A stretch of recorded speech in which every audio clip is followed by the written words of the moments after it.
बिस्मिल्लाहिर्रहमानिर्रहीम। अस्सलाम वालेकुम। प्रोग्राम रियासत और अवाम के साथ सलमान हैदर। इस वक्त दो टॉपिक हैं जो मौजूदा पाकिस्तान में ज़ेर गर्दिश। एक तो गंदम की इंपोर्ट का स्कैंडल, अभी तक समझ नहीं आ रहा कि ये किसके कंधों पर डालनी है बात, लेकिन हम प्रोग्राम के किस्से पे इस पर बात करेंगे। लेकिन दूसरा है जजेस तकर्री।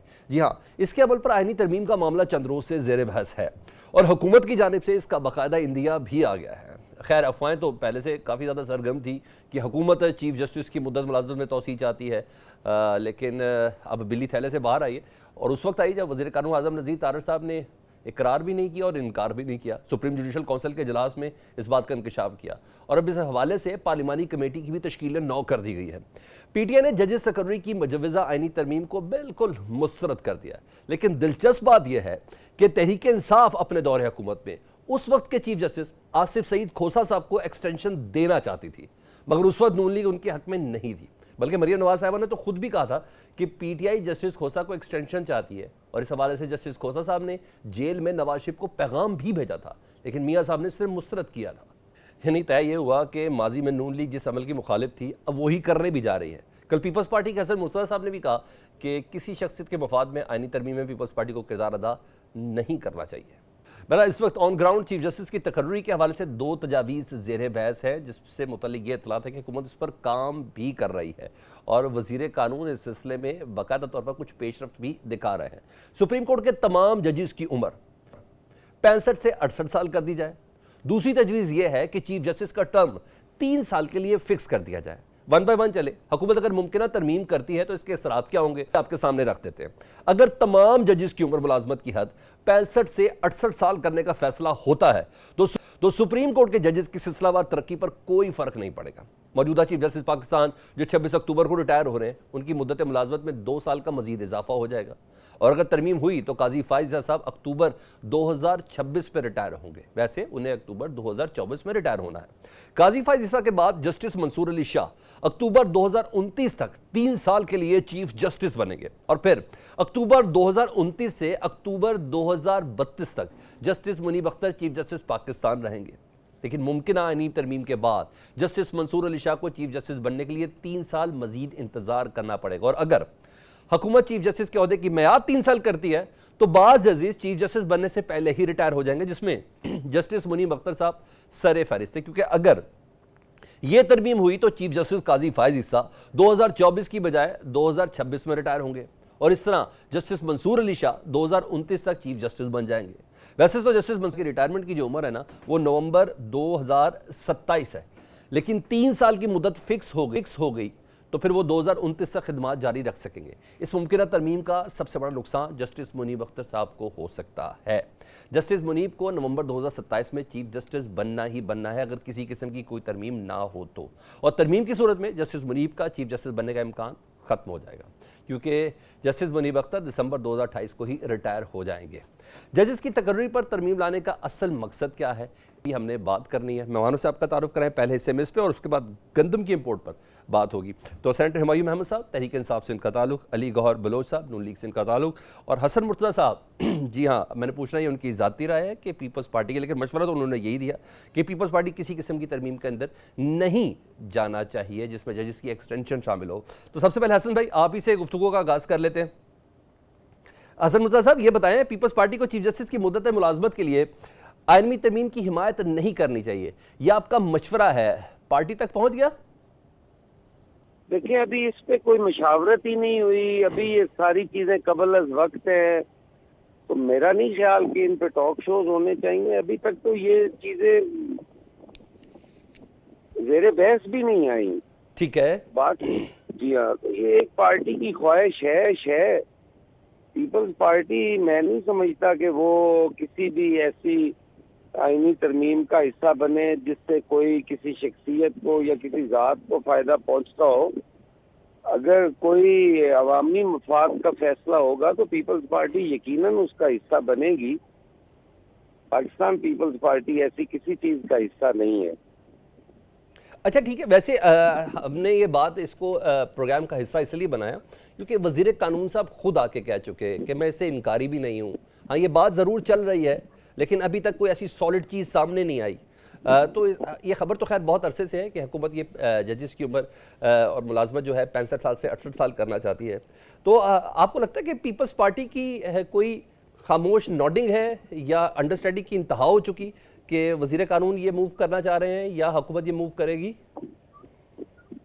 نہیں، میرا نہیں خیال کہ ابھی کوئی اس قسم کی ڈسکشن ہے. میں تو آپ کو واضح طور پہ کہہ رہا ہوں کہ ابھی کوئی اس قسم کی ڈسکشن نہیں ہے نہ پارٹی کے اندر. اور پاکستان پیپلز پارٹی جب فیصلے لیتی ہے تو وہ اپنی سینٹرل ایگزیکٹو کے پاس جاتی ہے. تو اس لیے میں سمجھتا ہوں کہ یہ قبل از وقت ہے، ابھی تک ایسی کوئی ڈسکشن نہیں ہے. اچھا ٹھیک ہے شاہ جی، میں ذرا اب ہم تھوڑا سا ابہام سے ہٹ کے بھی تھوڑی بات کریں. ویسے اگر یہ چیز پیش آ جائے، سامنے آ جائے، کیونکہ ابھی ہمیں یہ پتہ بقول رانا ثناء اللہ صاحب کہ بلاول صاحب نے درخواست کی ہے 2 دن پہلے والی ملاقات میں شہباز شریف صاحب سے کہ ہمیں کابینہ کا حصہ بنائے. تو جب یہ درخواستوں والی ٹون آ جائے بیچ میں تو پھر قانون سازی میں تھوڑا سا اگر ساتھ مل جائے تو کوئی بری بات تو نہیں ہوگی؟ نہیں، شاید رانا صاحب کافی عرصے سے کیبنٹ سے باہر تھے. انہیں پارٹی جو ہے وہ حکومت کا حصہ نہیں بنا رہی تھی اور وہ اس قسم کی باتیں کر رہے ہوں. چیئرمین بلاول بھٹو زرداری میں شہید ذوالفقار علی بھٹو کا خون ہے، شہید بی بی کے ہاتھوں میں ان کی گرومنگ ہوئی ہے. میں نہیں سمجھتا کہ وہ جا کے اور کسی بھی وزیر اعظم کو یا کسی اتحادی کو درخواست گزاریں گے کہ وہ حکومت کا حصہ بننا چاہتے ہیں. اور پاکستان پیپلز پارٹی کی پہلے دن سے کوئی یہ خواہش بھی نہیں ہے. ہم نے پہلے دن کہا تھا کہ ہم آئینی عہدوں کے لیے یقیناً کوشش کریں گے اور اپنے حجم کے مطابق ہم حصہ بھی لیں گے. ہم حکومت کا حصہ نہیں بنیں گے. حکومت کا حصہ ہم اس لیے بنے تھے کہ اس وقت ہماری ریاست کو ضرورت تھی، کیونکہ اس کو ایک بند گلی میں لے جایا جا رہا تھا. اور پاکستان پیپلز پارٹی جمہوریت کے تسلسل پہ یقین رکھتی ہے. وہ جمہوریت کو یا جمہور کو بند گلی میں لے کر نہیں جاتی. ہم سمجھتے ہیں کہ ڈائیلاگ کے ذریعے سیاستدان راستے بناتے ہیں، سیاستدان راستے بند نہیں کرتے. تو ہماری یہ کوشش تھی کہ ہم اس آئینی بحران سے نکلیں. ایک انتخابات چاہے وہ تحفظات کے ساتھ ہم نے ان کے نتائج تسلیم کیے، ہم اس کو آگے لے کے چلنا چاہتے تھے. اور ہم آج بھی کہتے ہیں، اپوزیشن سے بھی کہتے ہیں، حکومت سے بھی کہتے ہیں کہ آؤ مل کے بیٹھیں اور الیکشن ریفارم کریں. میں خود وکٹم ہوں. میرا خود ریزلٹ جو ہے وہ میرا الیکشن چوری کیا گیا ہے، میرا الیکشن چھینا گیا ہے. میں فارم 47 والوں کو میں خود فیس کر رہا ہوں. تو ہم تو پیپلز پارٹی تو یہ چاہتی ہے کہ اگر ہمارا نقصان بھی ہو تو ریاست کا نقصان نہیں ہونا چاہیے، کیونکہ ہماری سیاست سبجیکٹ ٹو سلامتی ہے ریاست کی. تو تب ہماری سیاست ہے. ہم نے اس ریاست میں رہنا ہے، اس ریاست میں رہنا ہے تو ہماری سیاست بچنی ہے. اس قسم کے بیانات جو ہیں وہ زیب نہیں دیتے پی ایم ایل این کے کسی بھی لیڈر کو نہیں دینے چاہیے. یہ کوئی جمہوریت کی یا جمہور کی خدمت نہیں ہے. ٹھیک ہے. ویسے اب وہ پی ایم ایل این کے علاوہ بھی اب تو ایک وفاقی وزیر کا بھی ان کا عہدہ ہے، سیاسی امور کے وہ مشیر ہیں. اچھا شاہ جی، ایک صرف یہ بتائیں، یعنی اگر کابینہ میں شامل نہ ہو پیپلز پارٹی تب تو جمہور کو کسی قسم کا کوئی خطرہ تو نہیں ہے، ریاست پاکستان کو کسی قسم کا کوئی خطرہ تو نہیں ہے؟ دیکھیں، اللہ کرے اس ریاست کو کبھی بھی کوئی خطرہ نہ ہو، لیکن جو چیلنجز ہیں وہ اتنے سنگین ہیں کہ ان کے لیے ہم سب کو مل بیٹھنے کی ضرورت ہے. یہ ضروری نہیں ہے کہ ہم وزارتیں لیں یا ہم کابینہ کا حصہ ہوں تو ہم اس کو نکال سکتے ہیں. یہ کسی بھی ایک سیاسی جماعت کے بس کی بات نہیں ہے کہ اتنے بڑے چیلنجز سے، جہاں معیشت بھی تباہ ہوئی ہو، جہاں لا اینڈ آرڈر بھی کوئی بہتر نہ ہو، جہاں پہ دہشت گردی بھی پھر پنپ رہی ہو، سر اٹھا رہی ہو، تو وہاں پہ یہ تمام اسٹیک ہولڈرز کو چاہیے کہ وہ بیٹھیں، بات چیت کریں اور بات چیت کے ذریعے مسئلوں کا حل بھی نکالیں اور ملک کو آگے لے کر چلیں. اچھا شاہ جی، کل ہماری بیرسٹر صاحب سے بات ہو رہی تھی پیپلز پارٹی کو، کہہ رہے ہیں ہمارے پاس پریشر بڑا ہے حکومت کی طرف سے کہ آپ پلیز کابینہ کے اندر آئیں، آپ پلیز کابینہ کے اندر آئیں. یہ میسج پوری پارٹی کو پہنچا دیا گیا ہے کہ ہمیں یہ پریشر بہت زیادہ ہے. تو آپ تک بھی یہ میسج پہنچا ہوا ہے؟ دیکھیں، پریشر کس چیز کا ہوتا ہے جی؟ پریشر تو میں نہیں سمجھتا بھی کوئی بھی پیپلز پارٹی پہ پریشر ڈال سکتا ہے. یہاں ضیاء الحق نہ ڈال سکا، مشرف نہ ڈال سکا، یحییٰ نہ ڈال سکا. پریشر کوئی بھی نہیں ہوتا. میں آپ کہہ رہا ہوں کہ پاکستان پیپلز پارٹی کا جو ویژن ہے, جو پاکستان پیپلز پارٹی کی سیاست ہے, ہم نے ہمیشہ پارٹی نہیں بچائی, ریاست بچائی ہے. ٹھیک ہے. تو ہم تو وہ لوگ ہیں جنہوں نے قربانیاں دی ہیں اس ملک کے لیے, اس قوم کے لیے. ہمیں حکومتوں کی, میں نہیں سمجھتا کسی پریشر میں آ کے ہم حکومت قبول کریں گے. اچھا, یعنی بلاول بھٹو صاحب اب تک اپنی انتخابی مہم کے سنارے پہ قائم ہے کہ ہم نے کابینہ کا حصہ نہیں بننا, پیپلز پارٹی اتحادی حکومت کا حصہ نہیں بنے گی, ایسی بات؟ یقیناً وہ چیئرمین بلاول بھٹو زرداری کا فیصلہ نہیں ہے, وہ ہماری سی سی کا فیصلہ ہے. ٹھیک ہے. یہ اس وقت آپشن جو ہے ہم نے سی سی میں رکھی, سی نے ڈیسائیڈ کیا. اور اگر کل کو کوئی ایسا وقت آتا ہے کہ ہمیں حکومت کا حصہ بننا پڑتا ہے تو وہ پھر ہم سی میں ہی جائیں گے. ٹھیک ہے. سی ہمارے فیصلے کرے گی. تو اس کے بعد جو بات ہوگی, چیئرمین بلاول بھٹو نے کبھی بھی اپنے فیصلے جو ہیں وہ پارٹی پہ امپوز نہیں کیے یا مسلط نہیں کیے. ٹھیک ہے. ٹھیک ہے. مجھے پتا ہے آپ کو کہیں جانا ہے, حسن صاحب میری خواہش ہوگی کہ آپ تھوڑا سا وقت ہمیں مزید دے دیں, کیونکہ ابھی ہم نے گندم بحران پر بھی بات کرنی ہے. لیکن اس سے پہلے ہمیں سینیٹر ہمایوں محمود صاحب کے پاس جاتے ہیں اسی ایشو کے اوپر, اسی موضوع کے اوپر. ہمایوں صاحب یہ بتائیے کہ آپ کو لگتا ہے کہ گندم بحران کی ذمہ دار نگران حکومت ہے, PDM-1 ہے, یا موجودہ حکومت ہے؟ آپ کو کیا لگتا ہے؟ بسم اللہ الرحمن الرحیم. ایاک نعبد و ایاک نستعین. دیکھیں سر, میں آپ کو ایک بات بتاتا ہوں, میرا اپنا تجزیہ کیا ہے, یا آپ یہ سمجھ لیں ایک عوام اس کو کیسے دیکھ رہی ہے. عوام یہ دیکھتی ہے کہ جب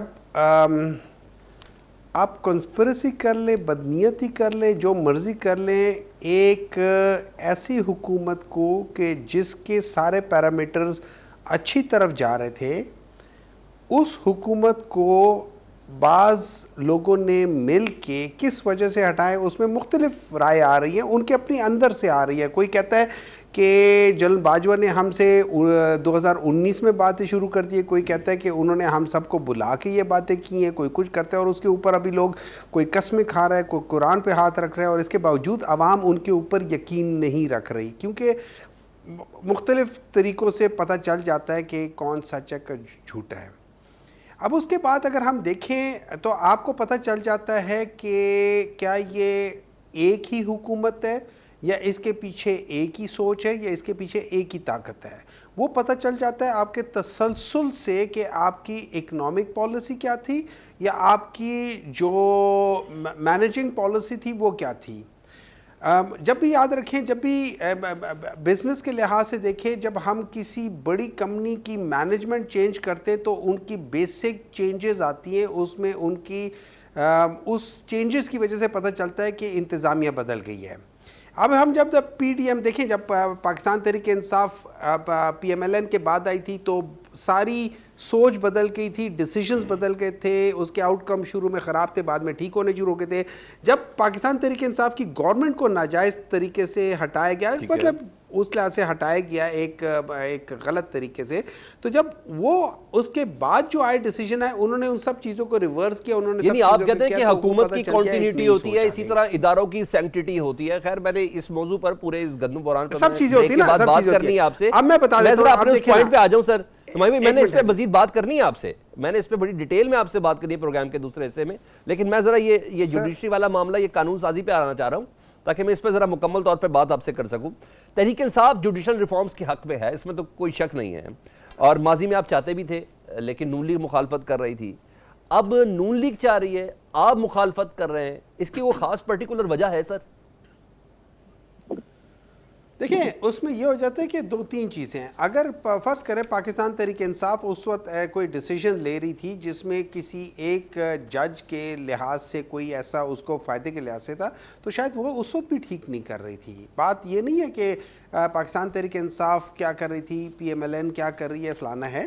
اس وقت جو جنرلی ایک بات سامنے آ رہی ہے وہ ایسا لگ رہا ہے کہ جیسے یہ جو چیف جسٹس صاحب ہیں, انہوں نے جو پاکستان تحریک انصاف کے خلاف جو بلے کے نشان لینے کا کیا, آپ کو یاد ہوگا کہ جب پشاور ہائی کورٹ نے جو ڈیسیجن لیا اس کے ودن 24 آورز بلا لیا گیا تھا, اور 1-2 دن کے اندر ڈیسیجن بھی کھڑکا دیا کہ نہیں یہ ہو گیا, فلانا ہو گیا, فلانا ہو گیا. اس کے بعد سے جو اپیل ہو گئی ہے, میرے خیال میں 2 مہینے ہو گئے, وہ اپیل لگ ہی نہیں رہی.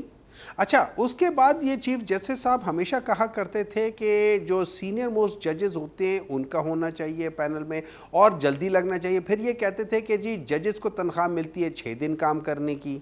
अभी आज सुना था कि चीफ जस्टिस साहब इधर ही हैं, लेकिन वो किसी केस में भी नहीं जा रहे और कुछ हो भी नहीं रहा। फिर हम ये देख रहे हैं कि बहुत सारे इंपॉर्टेंट केसेस के अंदर सीनियर जजेस के बजाय जूनियर जजेस को लगाया जा रहा है। तो जब हम ये सारी चीज़ें देखते हैं तो दिमाग में सवाल आता है, चाहे उसको आप वसवसा कह लें, कुछ कह लें, एक सवाल आता है। सवाल ये उठता है कि क्या ये उनको जो उनकी एक्सटेंशन हो रही है, क्या उनको किसी बात का सिला दिया जा रहा है? क्या कहीं कोई और अंडरस्टैंडिंग थी जिसकी बेसिस पे कुछ हो रहा है? देखिए, ये एक सवाल जन्म देते हैं। अब उसमें क्या सच्चाई है, क्या, वो तो फिर बाद की बात है। लेकिन मेरा ये ख्याल है कि अगर आप देखें, अगर आपने जुडिशरी में रिफॉर्म्स लाने, उसमें extension of the chief justice से कोई फायदा नहीं होगा। हाँ, आप ये जरूर आप चेंज लेकर आए कि आपका कोई केस 6 महीने से ज्यादा, लोअर कोर्ट्स में 3 महीनों से ज्यादा नहीं चलेगा। असल रिफॉर्म्स तो यही है ना, 6 महीने से ज्यादा नहीं चलेगा। हमारी साहब असल रिफॉर्म्स तो यही है। असल रिफॉर्म्स ये है ना, आप जाके ये लाइन ना, क्या फायदा है? क्या कोई फायदा नहीं है। That is exactly what it is कि आप हमें इस तरफ लेकर आना चाहिए कि केसेस की टाइम बार होनी चाहिए। आप समझते हैं केस फाइल्ड जो लोअर कोर्ट, सॉरी, केसेस की सुनवाई और फैसलों की टाइम बार होनी चाहिए। असल इस्लाहात ये हैं, आप ये समझते हैं? देखें, असल इस्लाहात यही हैं, और इसके अलावा जो सबसे बड़ा जो पाकिस्तान की जुडिशरी का जो धोखा, जो फरेब है, जो वो चीज़ है, वो है जो आप केसेस को डिले कर रहे होते हैं। आपने देखा है एक केस जिसको 2 दिनों में या 4 दिनों में या 4 मुख्तलिफ हेयरिंग में ख़त्म हो जाना चाहिए, उसके ऊपर स्टे ऑर्डर आ जाता है 6-6 साल, 7-7 साल, 10-10 साल। आपको पता है पाकिस्तान के कितना पैसा इस वक्त सिर्फ स्टे ऑर्डर की वजह से फंसा हुआ है? आपको पता है कितने लोग ऐसे हैं जो इन्हीं जुडिशरी की गलत चीज़ों की वजह से वो बेचारे मर जाते हैं जेलों में, उनको कोई छुड़ाने वाला नहीं है। आपको पता है कि कितने बड़े बड़े लोग हैं जो कि इलेक्शन में हारने के बाद 5 साल पूरा मुकम्मल कर लेते हैं, लेकिन उनके खिलाफ केस ही नहीं हो रहा होता है। आपको पता है कि इस वक्त पाकिस्तान में एक एरिया, पाकिस्तान के अंदर एक एरिया जिसको कहते हैं कच्चे का एरिया, कश्मीर के पास है कच्चे का एरिया, उस जगह पे कच्चे के डाकू कहते हैं कि हमें पुलिस हमें दे रही है असला, वहां पे जो हुकूमत है वो हुकूमत कुछ नहीं कर रही। अब वो हुकूमत है जो सबसे ज्यादा उस एरिया में रह रही है। अच्छा, ये वो इलाका है जहां पे इस पुलिस के अलावा वहां पे रेंजर्स भी डिप्लॉयड है कितने अरसे से। तो इसके बावजूद जब चीजें नहीं हो रही तो हमें एक दफा सोचना पड़ेगा, जब हम रियासत की बात करते हैं और जब हम कहते हैं कि रियासत को नुकसान हो रहा है, तो हमें एक दफा पीछे हट कर देखना पड़ेगा कि पाकिस्तान वो कब से नीचे जा रही है और ऐसी क्या बात है कि हम लोग वाकई नीचे से नीचे होते जा रहे हैं। हमारे वहां पे क्या गलत डिसीजंस हो रहे हैं, और उनमें से 2-3 मेजर डिसीजंस क्या हैं? हम लोग एक्सटेंशंस दे रहे हैं, हम लोग बजाय इसके के नीचे जो इंस्टीट्यूशनल रिफॉर्म्स करें, हम इंस्टीट्यूशन के हेड्स को एक्सटेंशन दे देते हैं, जिसमें शायद जजेस की मुद्दत मुलाजमत भी हो, लेकिन मुख्तलिफ नौयत के केसेस की टाइम बार्स भी हों, और पाकिस्तान तहरीक इंसाफ को एज ए अपोजिशन जमात उनके साथ अगर कंसेंसस डेवलप करके किया जाए तो तब आप इस बिल की हिमायत भी करेंगे जिस पर ये काम कर रहे हैं इस वक्त? देखिए, हम इसकी ज़रूर हिमायत करेंगे, लेकिन मेरे लिहाज से इसमें एक्सटेंशंस नहीं होनी चाहिए, इसमें उसको नहीं होना चाहिए, उससे कोई फ़ायदा नहीं होगा। जो चल रहा है उसी तरीके से चलने दे, लेट द सिस्टम प्रिवेल, इससे कोई फ़र्क नहीं पड़ेगा। बल्कि ये सारी चीज़ें इसको आप आराम से लेकर जाते रहे। हाँ, आप जो जजेस के जो तायन करने का तरीका है उसको इम्प्रूव करें, ताकि जो आपके अंदर जो लोग आ रहे हैं वो पढ़े लिखे लोग हैं, उनको पता हो कि डिसीजन मेकिंग कैसी है, वो नेपोटिज्म की वजह से ना आए, वो आपके मेरे जान पहचान वाले ना आए, वो किसी चीफ जस्टिस, किसी प्रूनी जज जो होते हैं उनके जो करीब वाले लोग हैं या उनका जो हल्का यारा होता है उनमें से ना हो, वो पॉलिटिकल जो प्रोसेस के थ्रू ना आ रहे हो कि भाई उनको पॉलिटिकल भर्तियां हो रही हैं कि अगर वो तरीके इंसाफ के लोग हैं तो उनको हम कर लेंगे फलाना है। आप उसको सिस्टम को क्लियर करें, और जब तक ये चीज नहीं होगी, एक बात याद रखें, मेरे लिहाज से पाकिस्तान आज अगर जिस जगह पे है दो वजह से है, एक है। नंबर 1 पाकिस्तान में जस्टिस नहीं है, ठीक ना है। इंसाफ है, ना अदल है, इसकी वजह से पाकिस्तान यहाँ पर है। ठीक है नंबर माजिद साहब, 2, मैं आता हूँ आपके पाकिस्तान पास। की जो दोबारा हमारी गवर्नमेंट कोशिश है, होगी जो कि खालिद खोखर साहब से हमारा दोबारा रब्ता हो, किसान इत्तेहाद के सरबराह हैं, जिन्होंने जुम्मे की बाकायदा कॉल भी दे दी है और उन्होंने कहा तमाम ट्रैक्टर, ट्रालियों, बैल गाड़ियों के साथ हम सड़क पर होंगे। उस पर भी हम बात करें, लेकिन उससे पहले हसन मुर्तज़ा साहब से ये मौक़िफ़ ले। हसन मुर्तज़ा साहब, पहले आप ज़रा, बिल्कुल आपका वैसे भी मौक़िफ़ बहुत हद तक न्यूट्रल होता है, अब बाकी पार्टी की सीएसी के इजलास की तरफ चली जाती है बात। गंदम बहरान का आप किसको असल में जिम्मेदार समझते हैं? क्योंकि अभी तक ऐसा लग रहा है, और क्या हुकूमत इतनी ताकतवर है कि काकड़ साहब अगर मुलविस हों तो उनके खिलाफ कार्रवाई की जा सके? मैं यकीनन जी उसकी तरफ भी आऊंगा। मैं डॉक्टर साहब की बात से बिल्कुल इत्तेफाक करता हूं जी, 100% उन्होंने दुरुस्त कहा। इसी तरह होता है जी, आप अगर देखें कि इंसाफ में जो ताखीर है और एक आदमी अपनी मुद्दत इंतखाब पूरी कर लेता है, जैसे कासिम सूरी साहब की थी, वो 5 साल स्टे पर स्पीकर रहे, यकीनन वो उनका इशारा उसी तरफ है कि वो उनका इंसाफ में देर हुई। बिल्कुल उन्होंने दुरुस्त कहा, और लॉ एंड ऑर्डर के हवाले से भी उनके बिल्कुल तफज़ात दुरुस्त हैं कि इतने मुद्दत से केपी के अंदर भी जो हुकूमत है वहाँ आज भी दहशत गर्दी हो रही है। ये हमारे MNA असल बेड़ा गर्क पाकिस्तान का इसी वजह से हुआ है। उन पे खुदकश हमला हुआ और वो अल्लाह ताला के फजलो करम से बाल बाल बचे। यकीनन वो चीजें जो हैं सारी दुरुस्त होने वाली हैं। और बंदियाल साहब का आप वक्त देख लें, जो उस वक्त सीनियर जजेस की मौजूदगी में जो बेंच बनते रहे, वो जूनियर तरीन लोग और अपनी वो मर्जी के मुताबिक वो बेंचेस बनाते रहे और उनको कहा जाता रहा कि बेंच छोड़ दिए गए। बिल्कुल इनमें रिफॉर्म्स होने की जरूरत है। यकीनन वो इस चीज को वो दुरुस्त कह रहे हैं। और जहाँ तक आपने कहा उसका ताल्लुक, मैं ये समझता हूँ बहैसियत एक किसान कि ये जो गंदम का था ये अबूरी हुकूमत का कारनामा है और उसने किया। और ये हुकूमत भी उसमें मैं समझता हूँ कि उतनी ही गुनहगार है जो आज तक उन लोगों को नॉमिनेट नहीं कर सकी, उन लोगों को मंजर आम पर नहीं ला सकी। उनको इंक्वायरी कमीशन में नहीं बुला सकी, उसे इंक्वायरी कमेटी में नहीं बुला सकी। शाह जी सर, मैं वही अर्ज कर रहा हूँ कि जिसमें आज तक 80% पाकिस्तान और पंजाब के लोगों को जो डायरेक्ट ज़राअत से मुंसलिक है उनका मुआशी कत्ल किया गया और कोई हुकूमत जो है वो जिम्मेदारी लेने को तैयार नहीं, वो जिम्मेदारान को कटहरे में लाने के लिए तैयार नहीं है। ठीक है। और जो खोखर साहब ने जिस चीज का ऐलान किया है, मैं समझता हूँ कि किसी भी काश्तकार को बिला तफरीक, बिला किसी जाती मुखालफत के उसको बाहर आना चाहिए और एहतजाज का हिस्सा बनना चाहिए। बढ़िया बात है सर, कोई शक नहीं, किसानों की और मजदूरों की होता रहेगा, जमात कहलाती है पीपल्स पार्टी। बिल्कुल खामोश नहीं रहेंगे जी। बिल्कुल सर, एक छोटी सी ब्रेक के बाद इसी मौजू पर, क्योंकि जो इंक्वायरी कमेटी बनी, जो सेक्रेटरी साहब हैं इस सिलसिले में, और उन सेक्रेटरी साहब का ये मानना है कि मैंने तो अनवारुल हक काकड़ साहब को बुलाया ही नहीं, ना ही मैंने वज़ीर आला पंजाब को बुलाया, साबिक निगरान वज़ीर आला पंजाब को बुलाया, मोहसिन नकवी साहब को, क्योंकि ये मेरी डोमेन नहीं, मैं तो अपनी हदूद के अंदर रह के काम करता हूँ। कैसे होगी इंक्वायरी? इस ब्रेक के बाद वेलकम। मैम, गंदम के बहरान का मलबा निगरान हुकूमत पर गिर रहा है और सरकारी दस्तावेज़ की मालूमात ने निगरान हुकूमत को ज़्यादा, जी हाँ, उनका किरदार की निशानदेही की है। जबकि अनवारुल हक काकड़ साहब इस सिलसिले में कहते हैं कि मुझ पर बहतान लगाने वाले दरअसल अपने ज़मीर मर जाके हैं। किसानों ने फैसला कर लिया मुल्क भर में एहतजाज की कॉल दी जाएगी। इस बहरान से कैसे हुकूमत निपटेगी, जिम्मेदारान का तयन कैसे होगा, ये सारे आम मौजू है। लेकिन इस वक्त किसान इत्तेहाद के सरबराह खालिद खोखर साहब वो हमारे साथ मौजूद है। बहुत शुक्रिया खालिद खोखर साहब, आपने वक्त निकाला, तकलीफ में, अजियत में है, एहतजाज आपने जुम्मे की कॉल दे दी है। आप तो कम से कम बता दें, आप अपना मुल्जिम किसको ठहराते हैं?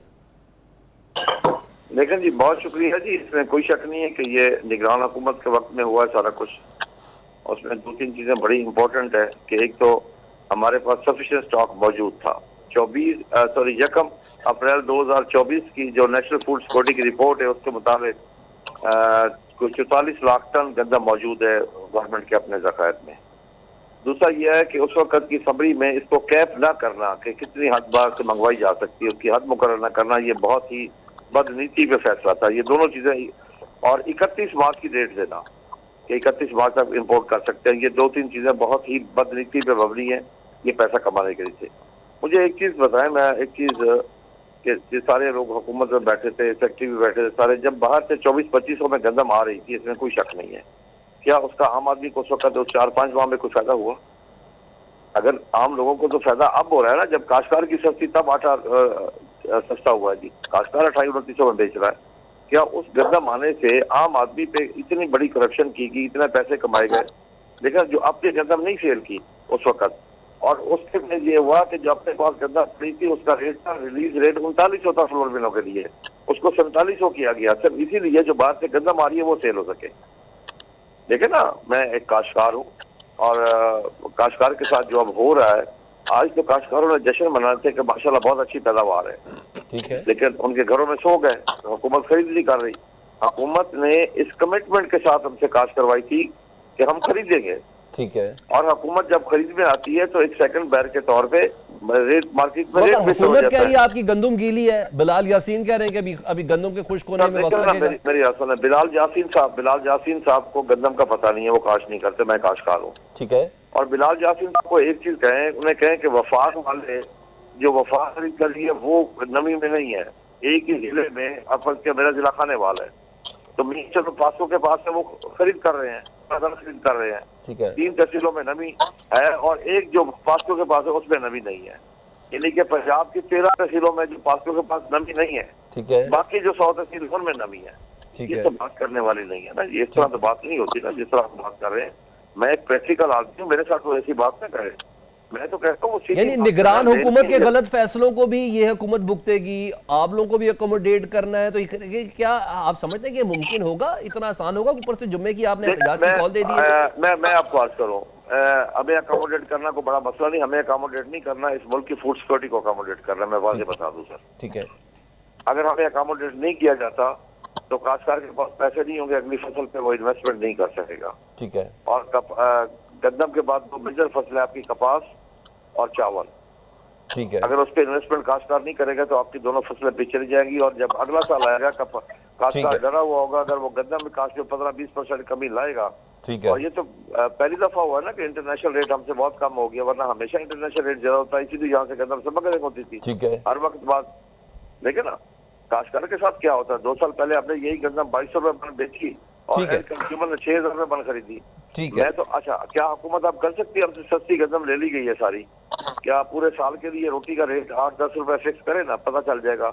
ये फ्लोर बिल वालों ने 4 दिनों बाद रेट उड़ा देना जब हमसे गंदम चली गई, अभी तो वो बात खामोशी से खरीद असल मतलब फूड सिक्योरिटी का है। बहुत शुक्रिया सर, बहुत शुक्रिया। हम कोशिश करेंगे आपकी आवाज़ खालिद खोखर साहब मजीद आगे तक पहुंचाए। अली गौहर बलोच साहब, अली गौहर साहब, ये सारे खुरे ना काकड़ साहब के नाम निकल रहे हैं, चाहे इसके कि वो अपने आप को बिल्कुल क्लियर कर रहे हैं, हालांकि आपको फॉर्म 47 में उन्होंने मैनेज किया है बड़ा अच्छा खासा, और वो खुद भी कह रहे हैं, तो गरीबान में झांके नजर अपनी बकौल उनके।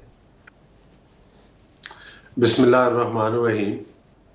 इससे पहले क्योंकि मैं थोड़ा सा लेट ज्वाइन किया है और वो बात हो रही थी कि जो कि अमेंडमेंट्स हो रही हैं या होने जा रही हैं, उस पर आपने बात की। जरा क्विक कर दे क्योंकि मेरे पास 1 मिनट है सर, 1.5 मिनट है, मैंने आपसे बात करनी है इस पे, जरा प्लीज।